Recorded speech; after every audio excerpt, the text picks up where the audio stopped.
네, 감사합니다.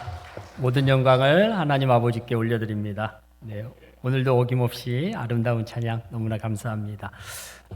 오늘 특별히 우리 여수 동산교회 71주년 창립 기념 주일이라고 제가 들었는데요. 우리 서로를 축복하면서 한번 인사했으면 좋겠습니다. 여수 동산교회 생일을 축하합니다. 이렇게 한번 인사하실까요? 네. 감사합니다. 우리 하나님께 감사의 박수 한번 올려드리겠습니다. 감사합니다. 네, 여러분 오늘 설교 제목이 여러분에게 어떻게 들리실지 궁금합니다. 네, 3인행 필요하사. 네, 제가 좀 문자를 써봤습니다. 네, 이 말은 그 공자가 쓴 논어에 나오는 이야기인데요. 무슨 뜻이냐면 세 사람이 길을 걸어가는데 반드시 나의 스승이 있다라는 그런 뜻이죠. 3명 중에 한 사람은 나일 것이고 다른 한 사람은 나보다 훌륭한 사람, 나머지 한 사람은 나보다 못한 사람. 다시 말해서 우리는 나보다 훌륭한 사람을 통해서도 배우지만 나보다 못한 사람을 통해서도 배울 수 있다는 거죠. 우리가 그런 사람들을 반면교사 이렇게 얘기를 하죠. 그런데 가만히 보면 우리가 만나는 어떤 한 사람이 나보다 훌륭한 점만 있고 또 다른 사람은 나보다 못한 점만 있고 이렇게 딱 정해져 있는 것은 아닌 것 같습니다. 한 사람을 만났을 때 그 사람이 나보다 훌륭한 점도 있고 그러나 또 나보다 못한 점도 보이는 것이고 어떤 사람은 나보다 못한 것 같아 보이지만 어떤 부분은 또 나보다 훌륭한 점이 있는 그런 사람들이 있는 것이죠. 그래서 우리는 두 사람이 아니고 한 사람만 만나도 그가 가진 단점과 장점을 통해 배울 수 있다는 것이죠. 가장 대표적인 사례가 오늘 성경 본문에 나오는 나다나엘입니다. 오늘 우리는 나다나엘의 가진 단점과 장점을 통해서 무엇인가를 배울 수 있습니다. 첫 번째로 우리는 나다나엘의 단점을 통해서 무엇을 배울 수 있냐면요. 나다나엘은 바로 편견을 가지고 있는 사람이에요. 편견의 뜻을 제가 찾아보니까 편견에는 두 가지의 내용이 있다고 합니다. 하나는 고정관념, 다른 하나는 선입견. 고정관념이라고 하는 건 그런 것이죠. 예를 들면 요즘은 좀 그런 게 사라졌지만 고속도로 휴게소에 남자 화장실에 가면 뭐가 써 있는지 혹시 아십니까? 남자가 흘리지 말아야 될 것은 눈물만이 아니다. 네. 뭐도 흘리지 말라는 거예요? 네.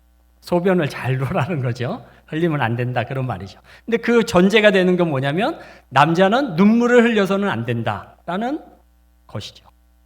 그런 말이 있어요. 남자는 울면 안 돼. 딱 3번만 울어야 돼. 언제 울어요? 태어날 때 한 번. 그 다음에요? 부모님이 돌아가셨을 때 2번째. 마지막 3번째는 뭘까요? 나라를 빼앗겼을 때. 예. 나라를 빼앗기기 전까지는 울면 안 돼. 이게 이제 남자들에게 대한 남자는 울면 안 된다라고 하는 것이죠. 물론 우리가 소중하게 지켜야 되는 가치들은 있습니다. 그러나 정말로 우리가 잘못된 고정관념 이런 것들은 우리가 버려야 한다는 것이죠. 두 번째로 선입견이라고 하는 것은 어떤 일이나 사람에 대해서 내가 전후 좌우 맥락을 파악하기 전에 내가 갖는 그냥 첫 마음, 인상으로 그 모든 것들을 결정하는 것. 이것이 바로 선입견이라고 하는 것입니다. 다시 말해서 이러한 고정관념과 선입견을 가지고 어떤 삶을 또 사람을 만나게 된다면 그것이 바로 편견이라고 하는 것이죠. 오늘 성경 말씀에 보면 빌립이라고 하는 제자가 예수님을 먼저 만나고 제자가 되고 난 이후에 자기 친구인 나다나엘에게 가서 이렇게 얘기합니다. 모세가 율법책에 기록하였고 또 예언자들이 기록한 그분 곧 메시아 구원자를 내가 만났다. 그러면서 한마디 말을 덧붙이죠. 요셉의 아들이고 나사렛 출신이다 라고 이렇게 얘기를 합니다. 그랬더니 그 이야기를 듣고 나다나엘이 뭐라고 얘기를 하냐면 나사렛에서 무슨 선한 것이 날 수 있느냐라고 이렇게 대답을 해요. 무슨 말이냐면 우리 유대인들을 구원할 구원자가 어떻게 그 시골 깡촌 나사렛 출신일 수 있느냐? 라고 이야기를 하는 거죠. 적어도 대도시에 예루살렘과 같은 그런 대도시 출신이 우리를 구원할 구원자가 거기서 나오겠지, 어떻게 그 시골 깡촌에서 우리의 구원자가 날 수 있느냐. 바로 그런 고정관념에 사로잡혀 있는 거죠. 또 요셉의 아들이다 라고 하는 그 말에 이 나다나엘은 그 말을 신뢰할 수가 없었던 거예요. 요셉이 누구죠? 네, 목수였어요. 그러니까 아주 위대한 왕의 아들도 아니고 어떤 선지자나 제사장의 아들도 아니고 그냥 우리가 길에서 만나는 허드렛 일하는 그런 목수의 아들이 어떻게 우리의 구원자가 될 수 있느냐라고 하는 그런 선입견을 가지고 있었다는 것입니다. 바로 우리는 이러한 선입견, 고정관념과 같은 이런 편견에 사로잡혀 있을 수가 있다는 것이죠. 우리가 사람들을 만날 때 이런 편견을 가지는 경우들이 꽤나 많이 존재하는 것 같습니다. 제 경험을 좀 말씀드리면, 저는 모건대학교 교수로서 지금 매 학기마다 학생들을 많이 만납니다. 신학과 학생들도 만나지만 일반 학과 학생들도 많이 만나요. 근데 제 수업이 죄송하지만 인기가 좀 높습니다. 네. 그래서 수강 신청을 서로 하려고 학생들이 막 경쟁을 하는, 굉장히 소문이 잘 났습니다. 제가 할 수 있으면 학생들과 소통하면서 수업을 하다 보니까 학생들이 제 수업을 굉장히 좋아해요. 근데 몇 해 전에 제 수업을 듣는 어떤 남학생이 있었는데요. 그 학생이 맨 앞자리에 와서 앉아요. 근데 문제는 와서 자요. 그냥 너무 피곤해서 정말 잘 것 같으면 맨 뒤에 가서 자지. 꼭 앞자리에 와가지고 자는 거예요. 그러니까 수업 분위기가 조금, 제가 앞에서 수업을 하면서도 굉장히 좀 불편합니다. 그래서 어떻게 할까? 혼을 낼까? 그리고 아니면 그냥 학점을 나중에 안 좋게 줄까?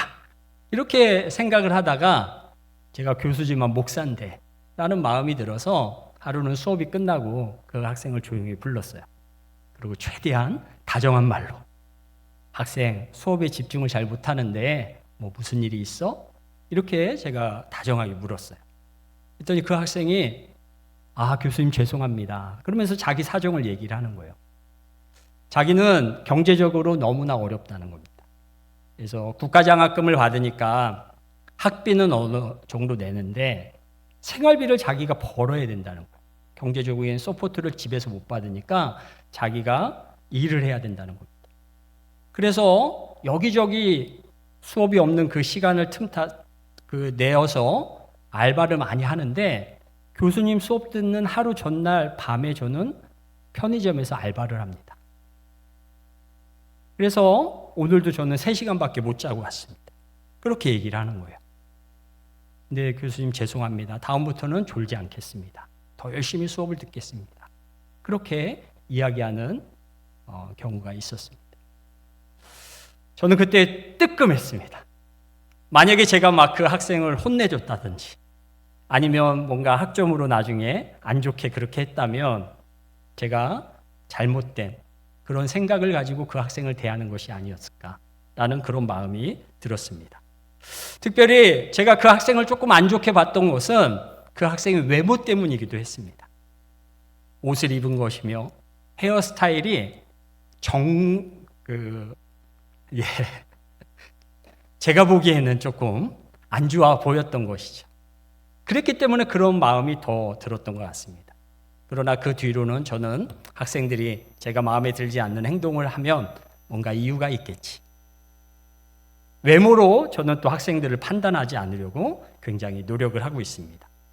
스티븐 코비가 쓴 성공하는 사람들의 7가지 습관이라는 책에도 이와 비슷한 이야기가 나옵니다. 제가 잠깐 읽어드리겠습니다. 어느 일요일 아침 뉴욕의 지하철 안이었다. 사람들은 신문을 읽거나 눈을 감고 조용히 쉬고 있었다. 그때 한 남자가 아이 둘을 데리고 탔다. 아이들은 시끄럽게 울고 불고 했다. 그런데 그 남자는 아무 조치도 취하지 않고 있었다. 참다 못한 내가 그에게 다가가서 이렇게 말했다. 선생님, 아이들이 너무 소란스러워요. 아이들을 좀 통제해 주실 수 없나요? 그랬더니 남자는 나지막한 목소리로 대답했다. 그렇군요.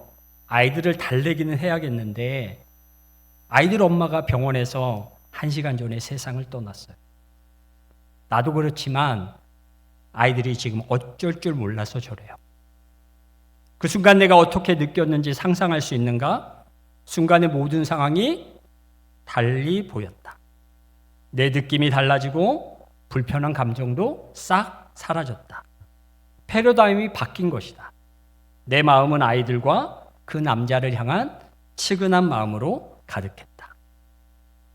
이처럼 우리는 우리가 가진 고정관념과 어긋날 때, 또한 근거 없는 나의 선입견이 맞다고 무조건 확신하면서 성급하게 사람을 대하는 경우가 많이 있습니다. 즉 편견에 사로잡혀 있는 것이죠. 그런데 이러한 편견은 신앙생활을 할 때에도 나타나는 것 같습니다. 제 경험을 잠시 또 말씀을 드리겠습니다. 저는 2004년도에 미국 뉴저지에 있는 두루 대학교에 석사 과정에 합격을 해서 공부를 했습니다.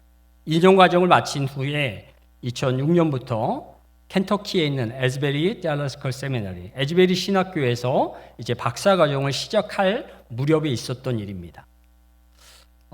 그때 이제 에즈베리로 가기 전에 에즈베리를 이제 졸업하는 제 학교 선배 목사님이 계셨어요. 박사 과정을 이제 마치고 한국으로 들어가시는 분인데 직접 만나지 못했고 전화로만 제가 통화를 했습니다. 그랬더니 그 목사님 뭐라고 얘기를 하시냐면 그 에즈베리 신학교가 있는 근처에 렉싱턴이라고 하는 도시가 있는데 그 도시의 주변에 일본인들이 많이 산다는 겁니다. 거기 토요타 자동차 공장이 인근에 있기 때문에 일본인들이 한 3,000명 정도의 일본인들이 살고, 그래서 그 중에 모이는 일본인 교회가 있는데 이 교회가 그 당시 생긴 지 21년이나 되었다는 거예요. 그런데 거기에 담임 목사님이 계실 때도 있지만 지금은 안 계시고, 제 선배 목사님이 매주 찬양 인도를 해주시고 한 달에 한 번 영어로 설교를 하시는데, 이제 졸업을 하니까 한국을 가시니까 제가 그 역할을 좀 감당해 줄 수 있느냐 이렇게 얘기를 하시는 거예요. 근데 제가 기도하면서 제가 한번 결정해 보겠습니다 라고 하고 기도하는데 하나님께서 저에게 3가지 그 교회에 대한 비전을 주셨어요. 첫 번째, 300명이 모이는 교회가 되게 하는 것. 네, 이럴 때 아멘을 좀 해주셔야 되는데 일본인 교회니까 일본어와 또 미국에 있으니까 일본어와 영어를 다 잘하는 담임 목사님을 모시는 것.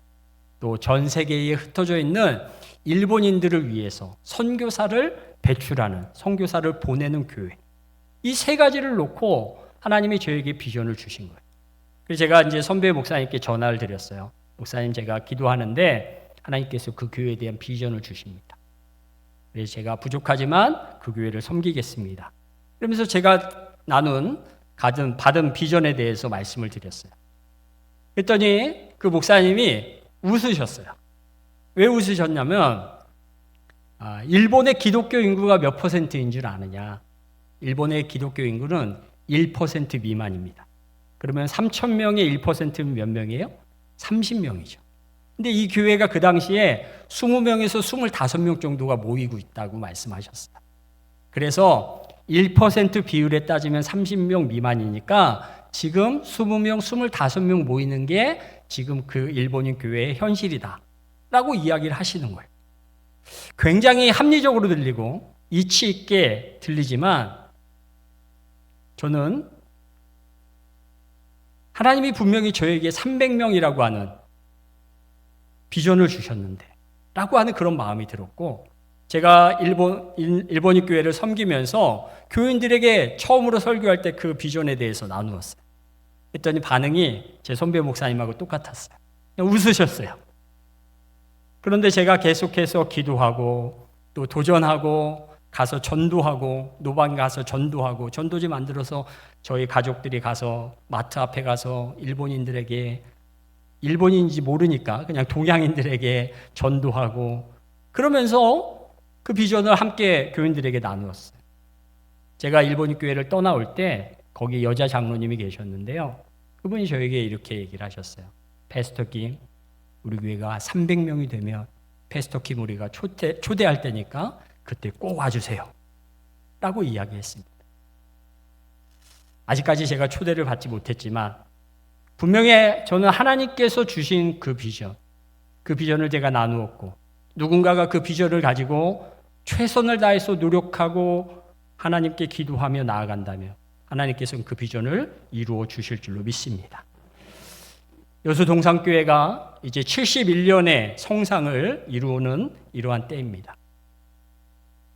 여러분 안에 교회에 대한 여러 가지 생각이 있을 수도 있어요. 우리 교회가 지역적으로 아니면 뭐 어떤 것 때문에 라고 하는 부정적인 생각들이 있다면 이 시간에 그거를 다 내려놓으시기를 주님의 이름으로 축복합니다. 우리는 부족하지만 하나님이 하시면, 하나님께서 도와주시면, 하나님의 꿈을 우리에게 주시고 우리가 최선을 다해 기도하며 나아가면, 전진하면 하나님께서 그 꿈을 반드시 이루어 주신다는 그 믿음이 여러분에게 있기를 주의 이름으로 축복합니다. 바로 나다나엘이 가진 단점, 선입견과 고정관념, 이러한 편견들을 우리는 버려야 될 줄로 믿습니다. 두 번째로 우리는 나다나엘의 장점을 통해서 배울 수 있습니다. 또 이것은 배워야 합니다. 나다나엘은 비록 나사렛에서 무슨 선한 것이 나올 수 있느냐, 시골 출신이면서 목수의 아들인 예수가 우리를 구원할 메시아, 구원자가 될 수 없다라는 그러한 편견을 가지고 있었습니다. 그러나 예수님께서 나다나엘을 보시고 나서 뭐라고 말씀하십니까? 보라, 이는 참으로 이스라엘 사람이라 그 속에 간사한 것이 없도다 라는 그러한 인정을 받았습니다. 참 이스라엘 사람이라고 하는 것은 너는 진짜 하나님의 사람이구나 라는 그런 인정을 받은 겁니다. 그리고 네 속에 간사한 것이 없다라는 것은 영어로 보니까 in whom there is nothing false 라고 되어 있어요. 무슨 말이냐면 거짓된 마음이 없다는 것입니다. 그 마음에 거짓된 것이 없구나 라는 그런 인정을 받은 것이 바로 나다나엘입니다. 어떤 남자 청년이 길을 가다가 그 알라딘의 요술 램프를 주었습니다. 남자는 책에서 본 대로 요술 램프를 문질렀어요. 그 순간에 진리라고 하는 램프의 요정이 뿅 하고 나타나서 이렇게 얘기했습니다. 주인님 부르셨습니까? 지금부터 주인님께서 소원을 말씀하시면 제가 소원을 3가지를 들어드리겠습니다. 대신에 30초 안에 말씀하셔야 됩니다. 이렇게 얘기를 했어요. 그랬더니 이 청년은 평소에 생각하던 것이 무엇일까? 3가지가 뭘까를 그 짧은 시간에 생각을 했어요. 첫 번째, 돈이 많았으면 좋겠다. 그 다음에 2번째, 여자가 있었으면 좋겠다. 그 다음에 3번째, 결혼을 했으면 좋겠다. 근데 30초 안에 생각을 하고 말을 해야 되니까 이걸 다 말할 수 없는 거예요. 그래서 이 남자가 돈, 여자, 결혼 이렇게 얘기를 했어요. 어떻게 됐을까요? 저를 잘 보세요. 돈 여자와 결혼했습니다. 만일 여러분에게 이런 똑같은 일이 벌어지면 여러분은 지금 무엇을 구하시겠습니까? 저는 한때 부끄럽지만 조금 이상한 것을 구했던 적이 있습니다. 제가 미국에서 유학을 할 때 저도 경제적으로 좀 어려웠습니다. 한국에서 후원을 해주는 분들이 없었기 때문에 학비는 장학금을 100% 받았기 때문에 학비는 괜찮았어요. 그런데 집세, 또 생활비, 저희 가족이 4명인데 생활하기가 굉장히 어려웠어요. 그래서 저는 청소도 하고 도서관에 가서 일도 하고 학교 식당, 카페테리아 가서 일도 하고 그러면서 보냈고, 또 제 아내는 아이들을 집에서 이렇게 보호해주는 베이비시터라고 하는 아이들 돌보주고, 그 다음에 세탁소에 가서 일도 하고 그러면서 이제 어려운 생활을 보냈습니다. 근데 미국 생활에서 제일 많은 비용이 나가는 게 뭐냐면 집세예요. 미국은 전세 개념이 없기 때문에 무조건 월세로 돈을 내야 됩니다. 그 비용이 굉장히 커요. 그런데 방학 때 저랑 비슷한 시기에 유학을 했던 제 선배 목사님이 있어가지고 다른 주에 계셔서 그 집을 방문을 했어요. 근데 저는 깜짝 놀랐어요. 집이 너무너무 좋은 거예요. 기숙사나 이런 게 아니라 그냥 단독 주택에 그 가족들만 거기서 사는 거예요. 근데 더 놀라운 사실은 집세를 하나도 안 낸대요. 그래서 왜 그러냐 이렇게 물어봤더니 한 할머니를 만났는데 이 할머니가 원래 교사를 하시다가 은퇴를 하신 분이래요. 근데 이제 처음에는 영어도 배우고 뭐 그럴 겸 해가지고 처음에 만났는데 그러다가 이제 정이 들은 거예요. 그래가지고 어느 순간 너희들 생활할 때 너무 힘들지? 그러면서 그 할머니가 제안을 하더래요. 뭐라고 하냐면 자기 어머니가 사시던 집이 있는데 어머니가 돌아가셨다. 그래서 그 유산으로 남긴 그 집을 학교에 기부를 하겠다. 대신에 단서를 달아서 이 목사님이 한국에서 온 이 목사님 가정이 공부하는 동안은 이 집에서 무상으로 살 수 있게 해줘라. 이렇게 했다는 거예요. 그래가지고 그냥 공짜로 살고 있다는 거예요. 그 다음에 제가 어떻게 했을까요? 제 주변에는 그런 할머니가 없나, 그런 할아버지가 없나 이렇게 찾기 시작을 했어요.